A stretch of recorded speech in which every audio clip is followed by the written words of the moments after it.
नमस्कार, citizens voice show में आप सबका स्वागत है। इससे पहले मैं कार्यक्रम की शुरुआत करूं, आप लोगों से निवेदन है, सिटीजन्स वॉइस शो को लाइक करें, सब्सक्राइब करें, नोटिफिकेशन बटन ऑन करें, ज़्यादा से ज़्यादा लोगों में इस वीडियो को शेयर करें। जनता की आवाज़, आवाम की आवाज़, सिटीजन्स वॉइस शो आप सबकी आवाज़ है। एजे सिंह ऑफिशियल इसका ऑफिशियल हैंडल है। मेरा नाम आत्मजीत सिंह है। ईरान के खिलाफ चल रहे यूएस इजरायल युद्ध को लेकर भारत के पास चिंता करने के अब कई बड़े कारण हैं। इस संघर्ष ने नई दिल्ली में पहले से ही काफी चिंताएं पैदा कर दी हैं। भारत सरकार ने खाड़ी क्षेत्र में हो रहे घटनाक्रम आधिकारिक तौर पर गहरी चिंता का विषय बताया है, क्योंकि इस क्षेत्र में भारत के आर्थिक, रणनीतिक और मानवीय हित बहुत गहरे जुड़े हुए हैं। इन पर हम आज बात करेंगे और इस पर भी बात करेंगे कि क्या भारत ने इस ईरान युद्ध से कोई सीख ली है, क्या उसकी फॉरेन पॉलिसी में बदलाव आएगा, क्या ग्लोबल साउथ की तरफ भारत जो है अब झुकेगा, क्या भारत की जो काउंटर करने की स्ट्रैटेजी थी चाइना को U2 के तहत या क्वाड के तहत या चाइना प्लस वन पॉलिसी के तहत, उसमें भारत नरम होता दिखाई देगा। इस पर चर्चा करने के लिए हमारे साथ हमारे प्रबुद्ध साथी गिरीश जोशी जी मौजूद हैं। गिरीश जोशी जी, बहुत बहुत स्वागत है आपका। धन्यवाद। और बहुत समय से लोग आपसे सुनना चाह रहे हैं कि ये ईरान युद्ध जो चल रहा है, इसमें अब एक तरीके से ईरान ने अमेरिका और इजराइल को बता दिया है कि वो उनसे लड़ने में सक्षम है, और तमाम गल्फ के जीसीसी कंट्रीज के जो बेसिस हैं उस पर तमाम तरीके से हमले जारी हैं। इजराइल पर हमले के बाद आपने देखा बहरीन पे हमला, कतर पे हमला, यूएई पे हमला, दुबई के फाइनेंशियल डिस्ट्रिक्ट पे हमला और कल इराकी ऑयल फैसिलिटीज पर भी हमला। इसको आप किस नजर से देखते हैं, और भारत की जो एनर्जी सिक्योरिटी है जिसको खतरा बना हुआ है, उसको आप किस तरीके से देखते हैं? आत्मजी जी, पहले तो घर में घुस के मारना किसको कहते हैं ये ईरान से सीखना पड़ेगा। इसे कहते हैं घर में घुस के मारना, और वो एक को नहीं, जितने इसके खिलाफ खड़े हैं सबको ये सबक सिखा रहा है। दिक्कत कहाँ पे आ रही है कि ये अंडर एस्टिमेट कर गए ईरान को, और हालांकि ईरान के सारे फॉरेन मिनिस्टर या कोई भी स्पोक्स पर्सन हो, वो धड़ल्ले से बोलते हैं कि we were prepared for this war for last 40 years. वो क्या तैयारियां कर रहे थे। तो ये आपका इंटेलिजेंस फेल्योर था, और वो आपका इंटेलिजेंस 1960-70 का चलता है। वो तो जब आपने 160 बच्चियों को मार दिया बम गिरा के, आपको पता ही नहीं था कि वो प्रीमाइसिस चेंज हो गया है। फिर वहां पे कोई वो पुलिस ग्राउंड बता रहे थे, उसकी ऑफिस पेंट कर दिया। एक्चुअली सिर्फ नाम था, वहां पे कोई पुलिस की एकेडमी नहीं थी। तो ये जो मोसाद और ये जो CIA, KGB, ये अपना CIA, फिर FBI, ये सब जो बता रहे हैं वो कितने कारगर है वो इनको समझ में आ रहा है, क्योंकि इन लोगों ने एडवर्टाइजमेंट सिर्फ अपने सक्सेस स्टोरी की करी है, इनके फेलियर्स की नहीं करी है। अगर इनकी फेलियर स्टोरी आप सर्च करें तो मालूम पड़े कि इतना कोई कारगर नहीं था, लेकिन वो क्योंकि they had there Google, they had there internet, वो उनको जो बताना था वो बता पाते थे, तो पब्लिक उस बात को मान लेती थी। अब अभी की जो सिचुएशन आप देखिए कि इन्होंने खर्क पे एक इन्होंने गलती करी कि अली खमेनी का उन्होंने मर्डर कर दिया, किल्ड हिम, ये सबसे बड़ी गलती थी। तो इनको जो एस्टिमेट था कि भाई इनके मरते ही वहां पे एक बड़ा केओस खड़ा हो जाएगा, और ये वहां पे पब्लिक को मैसेज दे रहे थे कि अभी आपको टाइम है, आप गवर्नमेंट का कब्जा ले लीजिए। बट दे फॉरगॉट के वहां पे 85% शियाज हैं, और उनके लिए धर्म गुरु बहुत ही बड़ी हस्ती होती है। तो दिस मिसफायर्ड। उसके बाद अब ये अपनी गलतियां छुपाने के लिए फिर इन्होंने वहां पे एक सेटलमेंट की बात करते हैं। ओमान बीच में है, एक तरफ वो मैसेज दे रहे हैं कि we have reached an conclusion where हम लोग सेटल, और फिर आप 24 घंटे के बाद आप उस पर अटैक कर देते हो, और वो बुरी तरह अटैक करते हो। तो अब जो रिटेलिएशन होगा वो तो आपको सहना ही पड़ेगा।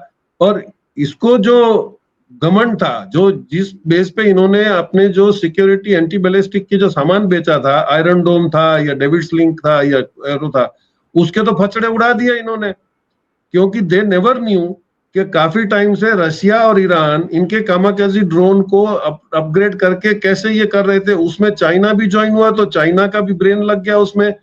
फिजिकल जो फिटिंग्स थी या जो प्रैक्टिकल चीजें थी वो रशिया और ईरान कर रहे थे। तो वो इतने सक्षम हो गए थे कि भाई अब जब आपको करोड़ों की मशीन को तोड़ना है और आप वो 2000 की मशीन हथौड़े से तोड़ देते हो, तो दैट इज द विक्ट्री।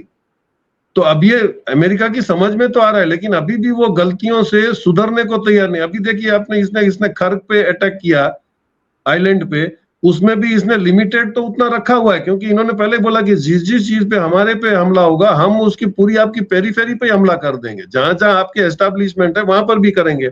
अब अमेरिका को अच्छे से पता है कि उसकी पूरी इकोनॉमी दुबई पे डिपेंडेंट है, दुबई से ही उसकी पूरी 1 नंबर 2 नंबर की इकोनॉमी चल रही है। दुबई ने अपना तो फ्री पोर्ट बना के दे दिया था, तो उनकी कोई रिस्पॉन्सिबिलिटी नहीं। अगर आपने वो भाड़े के मकान में रह के कुछ गलत काम किया है तो यू आर रिस्पॉन्सिबल। तो इन्होंने जबल अली में भी अपना एक एक्सक्लूसिव जोन बनाया था ताकि लोकल दुबई की कस्टम जो है वो इन पर नजर न रख सके। तो ये जबल अली में सब यही फचड़े करते थे, वो डिफेंस का माल आता था, इधर जाता था, उधर जाता था। तो आप देखिए कल भी जो जबल अली पे और इस पे इन्होंने अटैक करा है, दैट इज बिकॉज उनको मालूम पड़ा कि कल की जो फायरिंग हो रही थी वो जबल अली से हो रही थी या रसल खेमा से हो रही थी। तो ये इन्होंने वहां पे अटैक किया है। फिर जैसे इन्होंने बैंक ऑफ ईरान पे हमला किया तो इन्होंने सिटी बैंक तोड़ दी दुबई की। तो और वो इतना फर्क है कि अमेरिका बगैर वार्निंग के अटैक करता है, ये बोल के अटैक करते हैं।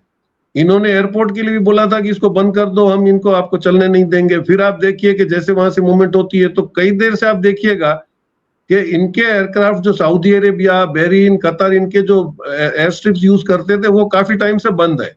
अभी ये टेलीविजन से ही अप डाउन करते हैं और इसीलिए इनको ये इनके जो ये KC-135 है जो ऑटो टैंकर्स, उनको ये चलाना पड़ता है क्योंकि वो अगर वापस आएगा तो इनके कोई भी ऐसे aircraft even including B-52 that can not travel with missiles more than 800 nautical miles. तो अगर ये 1600 है तो वापस आने में उसको चाहिए, तो वो यूज कर रहे थे, उसमें भी हिटिंग होना शुरू हो गया। और this is rendering very very costly. तो आपने जो करोड़ों की आपकी मशीन बनाई थी उसको तो $10,000 के ड्रोन से इन्होंने तोड़ के बता दिया। अभी जो ये इनका 3-4 दिन से हिटिंग हो रहा है उसमें एक नया एक अवाम ऐड हुआ है, दैट इज हदीद 110। ये हदीद 110 जो वो इतना अपडेटेड है और इसमें आप देखिए he can carry 30 kgs of munitions. और वो बिल्कुल GPS गाइडेड नहीं है, लेकिन that is guided by BeiDou. और इसके अंदर और एक एडिशन जो इन्होंने कर दिया है कि एक चाइना ने 300 सैटेलाइट्स का बिटवीन ब्राजील एंड इंडोनेशिया के लिए एक्सक्लूसिव एक कवरेज दिया है, जिस सैटेलाइट का नाम है जीलिंग 1। अब वो जीलिंग विन जो है उसका इतना हाई रेजोल्यूशन कैमराज हैं कि वो इमेजिनरी और वीडियोस रियल टाइम आपको फ्लोट करके दे सकता है और ये 2-वे कम्युनिकेशन है। तो इससे इनका अगर रिमोट से भी चलाना है ये आपका हदीद तो वो भी चल पाता है। और फिर उसमें आपने एक बार लोकेशन फीड कर दिया तो then it will avert all the difficulties और वो जाके वहां पे हिट करेगा जहां पे उसको माना जाता है, उनको ऑर्डर किया गया है।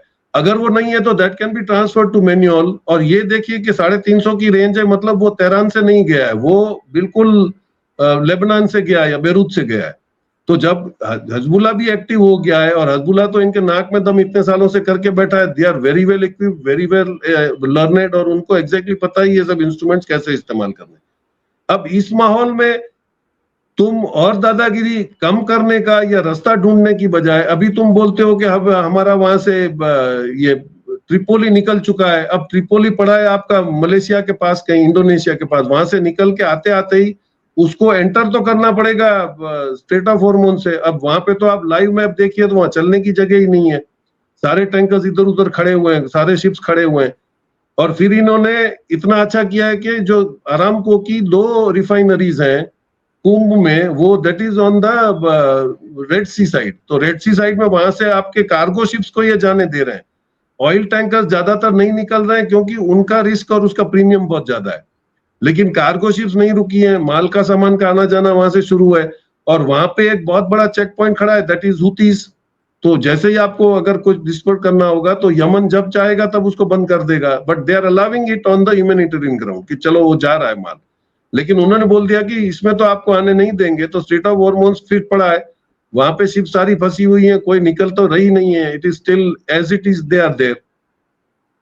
अब इसमें आपको देखना पड़ेगा कि ये इतना सारा डेवलपमेंट होने के बाद भी अभी आप दादागिरी कर रहे हो कि ट्रिपोली आएगी, पहले प्रैक्टिकली ट्रिपोली जाएगा नहीं।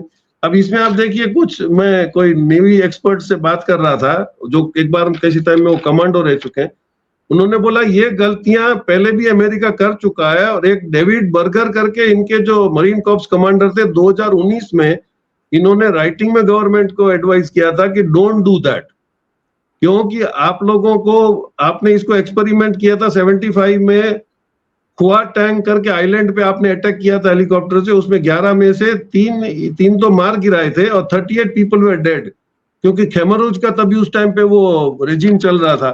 तो आपने ये समझ लिया कि आपको अगर नहीं जा सकते हो आपसे होमोन से, तो आपको क्या करना पड़ेगा, या तो कुवैत या बहरीन का सपोर्ट मांगना पड़ेगा। अब आज की हालत में तो वो दोनों इनको सपोर्ट करने की उसमें नहीं है। चलो अगर कुवैत कर भी देता है या बहरीन कर भी देता है तो they will have to land there, फिर आपको हेलीकॉप्टर से आपको वहां पे उनको भेजना पड़ेगा, और भेजने के बाद अगर आप समझते हो कि अगर ईरान की वहां पे कोई तैयारी नहीं है तो आपकी सबसे बड़ी गलती है। तो अगर वहां पे कुछ बड़ा लफड़ा हो गया और आपने जैसे ही खर्क पे अटैक किया, अभी तक आपने ऑयल डेपो पे अटैक नहीं किया, आपने बोला हम सिर्फ नेवल अरेंजमेंट्स पे कर रहे हैं, आर्मी के उस पे, तो जैसे ही आपने वो करा तो आप समझ लीजिएगा कि Saudi Arabia, Kuwait, Bahrain, Iran सबके ऑयल फील्ड जलने लगेंगे। बाद में क्या हालत होगी? तो अभी की सिचुएशन में ये जो मान रहे हैं इतना इजी नहीं है, गलतियां करते चले जा रहे हैं, इनके लोग मर रहे हैं, लेकिन for some reason they are still going on. अभी भी वो अपना दबदबा या तो कायम करना चाहते हैं या ऐसा कुछ करना चाहते हैं कि बड़ी इज्जत से हम बोल दें कि चलो हमने फिर अब सोच लिया कि कॉम्प्रोमाइज करते हैं। डिसीजन बहुत जल्द आना है, लेकिन अब इस वक्त तय करेगा कौन? ईरान विल डिसाइड कि युद्ध रोकना है कि नहीं। इसमें आप दूसरा एक एंगल देखिए कि आपसे 2 नंबर की शिप्स, गोश्त शिप्स तो ईरान, चाइना, रशिया की बाकायदा धड़ल्ले से वहां से निकल रही है, माल बिक रहा है, लोगों को मिल रहा है, जो ले रहा होगा वो ले रहा होगा। अब इसमें आप उनको रोक भी नहीं पा रहे हो, सप्लाईज शुरू है। अब इसको जहां जहां पे भेजना होगा तो दिक्कत आपको होगी कि आप कहां से फ्यूल लाओगे, क्योंकि आपको नहीं मिलना है। अभी भी जो इनके स्पोक्स पर्सन फॉरेन मिनिस्टर थे, इन्होंने क्लियरली बोल दिया कि भाई हम लोग इजराइल और अमेरिका और उनके साथ देने वालों के अलावा हम सारी शिप्स को जाने दे रहे हैं, वो अगर नहीं जाते हैं तो हम कुछ नहीं कर सकते। तो हमारे भी देखिए जिसपे शिपों पे अटैक हुआ था, जिसमें 16 इंडियन क्रूज थे टीम में, उसमें एक मर गया, लेकिन वो 15 के 15 से उनको बाकायदा ले जाके उन्होंने ऑफशोर पे उनको हॉस्पिटलाइज किया हुआ है। तो ईरान ये कहता बोलता है कि हम ह्यूमैनिटेरियन अप्रोच नहीं छोड़ेंगे। हमने दुबई में भी अटैक किया तो हमने उनको पहले बोल दिया कि भाई आप अमेरिकन बैंक्स और एस्टेब्लिशमेंट से कम 300-500 मीटर दूर निकल जाओ, क्योंकि we are not going to spare that. तो ये अमेरिका को सिर्फ इकोनॉमिकली नहीं, फिजिकली नहीं हिट करना चाहते हैं, लेकिन इसमें चक्कर यह है कि अमेरिका पूरी दुनिया को अगर परेशान करना चाहता है। इसमें देखिए टेक्निकल मुद्दा जो पीपल डोंट डिस्कस, हम लोग तो $120 हो गए, अब इकोनॉमी खत्म हो जाएगी। Oil is not only for the vehicles, not only for the transport. अब 20 मिलियन बैरल रोज जो निकल रहे थे वो बंद हो रहे हैं। अब इसमें से 92% सल्फर जो ऑयल में से निकलता है, वो सल्फर डाइऑक्साइड से क्या क्या बनता है? Sulphur dioxide is required to create copper, cobalt और निकल। अब अगर आपका सल्फ्यूरिक एसिड बंद हो गया तो आपका ये 3 चीजें बदलेगी। अब ये तीनों चीजों के एंड प्रोडक्ट्स किस में काम आ रहे हैं? ट्रांसफार्मर्स में, ईवी में, डेटा सेंटर्स को भी लगेगा और इलेक्ट्रॉनिक्स को लगेगा। इसका मतलब ये हुआ कि सिर्फ ऑयल नहीं, ऑयल के पीछे आपकी बहुत सारी आइटमें बंद हो जाएंगी, क्योंकि ये आपको मेटल नहीं मिलने वाले। फिर आप देखिए कतर में अगर एलएनजी, कतर सबसे ज्यादा, ताइवान टीएसएमसी जो मैक्सिमम एलएनजी ले रहा है वो कतर से ले रहा है। Qatar 9% of its power is used and generated by gas. अब वो अगर बंद होता है तो टीएसएमसी को दिक्कत हो जाएगी अपने एडवांस चिप्स बनाने में। वो एडवांस चिप्स बनती हैं तो आपका और एक साइकिल भी बंद हो जाएगा, that is world will have to crave for that. तो आपका एआई बंद हो जाएगा, फोन बंद हो जाएगा, मिलिट्री हार्डवेयर बंद हो जाएंगे। तो अभी आप देखिए इसके बाद और एक चीज आप ऐड कर दीजिए, नाइट्रोजन, तो आपका फर्टिलाइजर भी बंद हो जाएगा, तो एग्रीकल्चर को भी दिक्कत आने वाली है। अब इसके अंदर ये आप देखिए कि अभी इन्होंने ईरान में एक रिफाइनरी को ब्लो अप कर दिया। अब वहां पे क्या हालत हो रही कि ब्लैक क्लाउड्स आ रहे हैं। अब उसके अंदर सल्फर डाइऑक्साइड भी है, हाइड्रोकार्बन्स भी है, और उसके वजह से एसिड रेन होना वहां शुरू हो गई। तो अगर आप रिफाइनरियां जला देते हो तो ये नहीं होगा कि उसके बाद में जो हालत होगा। और वो कुवैत की और इराक की वॉर में हमने देखा था, जब भी कुवैत ने, इराक ने विड्रॉ करते हुए कुवैत के सारे वेल जला दिए थे, और वो आग बुझाने में तो पूरी दुनिया को कितनी परेशानी हुई थी वो जानते हैं। और वहां पे वो पूरा एनवायरनमेंट खत्म हो गया था।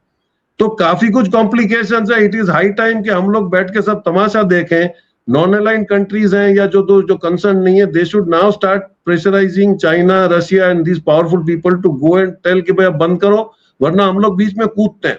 क्योंकि धमकी का असर तो धमकी से ही बंद होगा। अभी चाइना और रशिया हाफली डिक्लेयर्ड आ रहे हैं। अभी इसमें देखिए एडवांटेज और कौन लेगा? आज नॉर्थ कोरिया ने साउथ कोरिया पे मिसाइल्स मार दिए, अब वो बोलता है मैं जापान को भी मार दूंगा। तो ये अभी जो एटमॉस्फेयर बिगड़ता चला जा रहा है, इसको टाइम से अगर नहीं रोका गया तो ये आने वाले 10-15 साल आपको बहुत ज्यादा दिक्कत करने वाले हैं।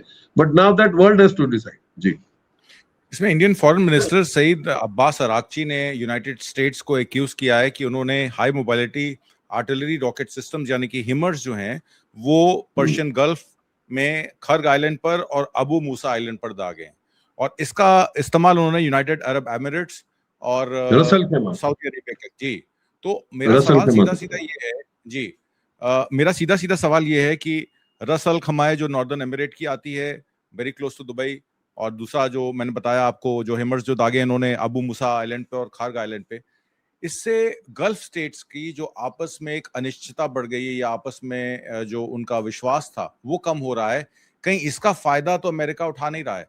और आने वाले समय में इन गल्फ स्टेट्स को यूनाइट कौन करेगा? क्योंकि अमेरिका का तो काम है बांटो और राज करो, और वो कर रहा है यूएई में, दुबई में, सब जगह वो अपने बेसिस का इस्तेमाल कर रहा है। तो क्या ईरान के पास इतनी मिलिट्री पावर है कि वो इन बेसिस को न्यूट्रलाइज करके जीसीसी कंट्रीज को अपने अम्ब्रेला के अंडर लेके आए ताकि वहां पर पीस स्टैब्लिश हो? आपको लगता है ऐसा? नहीं, एक चीज देखिए, अगर आप पॉपुलेशन वाइज और रेजिम चेंज की जो आप टेंशन बता रहे हो, एक आप बहरीन को छोड़ दो, बहरीन पे जहाँ पे पॉपुलेशन इज 50-50, वो सिया और सुन्नी, और उनके वहां पे वो लफड़ा चलता है किंग के साथ। लेकिन दूसरे आप कंट्रीज पकड़ लो, कतर है, यूएई है, इन लोगों को रेजिम चेंज का कोई डर है ही नहीं ना, क्योंकि वहां पे तो दे आर ओनली 1.5% या 2%, बाकी तो सारी रिपेट्रिएट्स है और उनसे उनको कोई गवर्नमेंट से फर्क पड़ता नहीं है, तो उनके कोई रेजिम को फर्क पड़ने वाला नहीं है। और आप सऊदी के इनका भी आप रिपोर्ट देखिए, उन्होंने क्या बोला कि अमेरिका की यही तो चाल है जो हम समझ रहे हैं कि वो हमको घसीटना चाहता है वॉर में और फिर हम ही से लड़वाएगा, और this he has done in Iraq. Iraq की पूरी लड़ाई इसने सऊदी अरेबिया के खर्चे पे लड़ी है, तो ये इतने बेवकूफ नहीं है, they are very intelligent now. वो पढ़े लिखे नहीं थे, ऊंट पे चलते थे, खजूर खाते, तब आपने बहुत उनको बेवकूफ बनाया, आपने ऑयल कंपनियों से बड़ा माल लूटा। अब they are highly qualified, they are well equipped, और वो बिल्कुल समझ रहे हैं कि हमको नहीं पढ़ना है।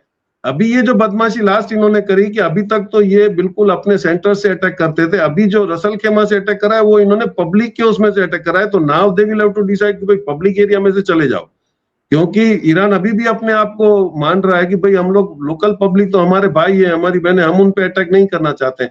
तो they should not do this what they are doing in Hamas, what they have done in Gaza.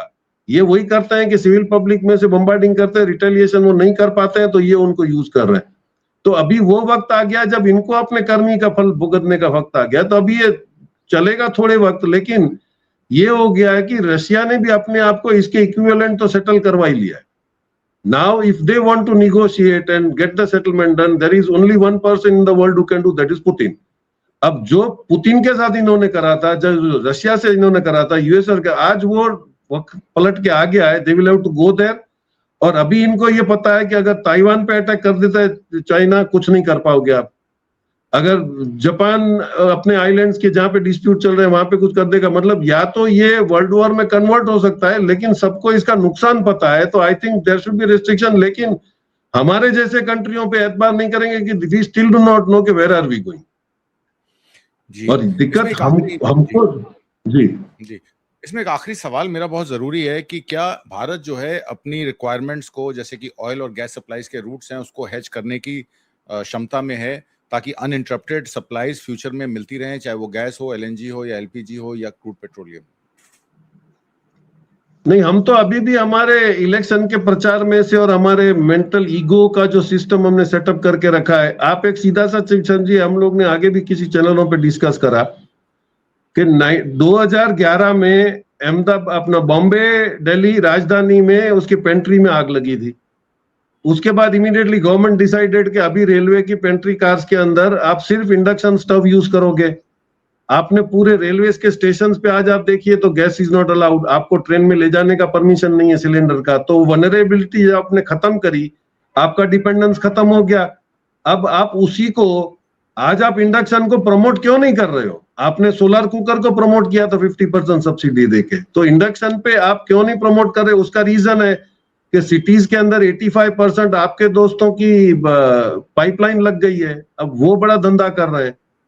तो आज अगर आपके पास पावर का लैक नहीं है, पावर आप बोलते हो कि हमने 100% इलेक्ट्रिफिकेशन कर दिया है, then you should better go for that option. Future में अगर कोई इमरजेंसी भी हो, अभी आप देखिए कि जैसे ये हाईलाइट होने लगा है, आपको बाकायदा इंडक्शन स्टोव मिल ही नहीं रहे, क्योंकि people have now gone for that option कि भाई कल अगर कुछ इमरजेंसी हो गई, क्योंकि गैस में भी तो आपके दोस्त जो बेच रहे हैं, they are dependent on Qatar, they are dependent on UAE, they are dependent on Saudi. लेकिन इसके अंदर एक ऑप्शन था कि आपके एशिया में एक कंट्री है, that is Malaysia. Malaysia is holding 25% of LNG, और वो किस किस को एक्सपोर्ट कर रहा है? South Korea, Thailand, China and Japan. आपको कौन सा ईगो लग रहा है कि आप जाके, मलेशिया आपका पड़ोसी है और मलेशिया ने कभी ऐसा कोई काम नहीं किया जो आपको नाराजगी हो, तो you should have gone and immediately negotiated. आप वहां पे इजराइल जाने की बजाय आप मलेशिया चले जाते तो आपके पास एलएनजी की आज शॉर्टेज होती नहीं। आज भी वहां से शिपें निकल रही हैं इंडोनेशिया से। तो ये क्या करना चाहते हैं, ये क्यों नहीं करना चाहते हैं, that nobody knows, because they are very secretive. और ये जो कर जाते हैं वो हमको 3 साल के बाद पता चलता है कि ये क्यों कर रहे थे। अभी अगर ये आपका पेगासिस नहीं निकलता, या ये आपका वो जो ब्लैकमेलर है वो नहीं निकलता, तो आपको समझ में नहीं आता कि इनके डिसीजंस कौन इन्फ्लुएंस कर रहा है। और इससे भी आप अगर बहुत ज्यादा वो देखने जाइए, तो हम लोगों ने सबसे बड़ी गलती जो कर दी है, that is we have allowed all the Israeli companies to come and establish in India. हमारा इंफ्रास्ट्रक्चर आज पूरी इजरायली कंपनीज के पास है। एक आपके जो एडवाइजर्स हैं दो, दैट इज थ्रोनटन भारत और डिलॉइट इंडिया, आप सर्च कर सकते हैं। ये दोनों कंपनियां आपको पूरी पॉलिटिकल, फाइनेंशियल, इलेक्शन फंडिंग में ये आपको एडवाइस करेंगे किस कंट्री से आपको एफडीआई आने देना है, नहीं आने देना है। मतलब आपके एडवाइजर आपके आरबीआई का कोई काम नहीं है। फिर आप देखिए तो एक इसके बाद जब डेटा में सिक्योरिटी की बात आती है कि भाई डेटा का सिक्योरिटी के लिए कौन कौन का, तो आपने 2 कंपनियों को दिया है। 2023 में आपने दिया साइबर आर्क और 2025 में आपने दिया चेक पॉइंट। ये दोनों के जो सीईओज हैं, मैं उनके आपको नाम भी दे देता हूं। एक है गिल सेल्वेड, एक है माइरस मेरियस मैचेट और सोलोमन कार्मर। ये तीनों एक्स इजराइल के डिफेंस के इंटेलिजेंस के आदमी हैं, रिटायर्ड। ये आप क्या करने जा रहे हो? आपने इंफ्रास्ट्रक्चर, ब्लैक रॉक आ गया जियो के साथ, उसके पास डेटा है। गूगल के साथ अडानी आ गए वाइजाग में, डेटा भी वही मेंटेन करेंगे। सिक्योरिटी के लिए आपने इजरायली कंपनियों को बिठा दिया, एडवाइस के लिए आपने यूके और यूएसए की कंपनी को दे दिया। तो अभी आप क्या करना चाहते हो? और आप यही देखिए कि इजराइल ने ये बोल दिया कि सबसे बड़ा हथियार अगर कोई है तो डेटा है। तो उसने यूएई में भी पहले अमेजॉन का डेटा सेंटर तोड़ा है और उसके बाद ये वो वॉच कर रहा है कि मैं डेटा सेंटर तोड़ दूंगा, आपके बैंकिंग सिस्टम तोड़ दूंगा।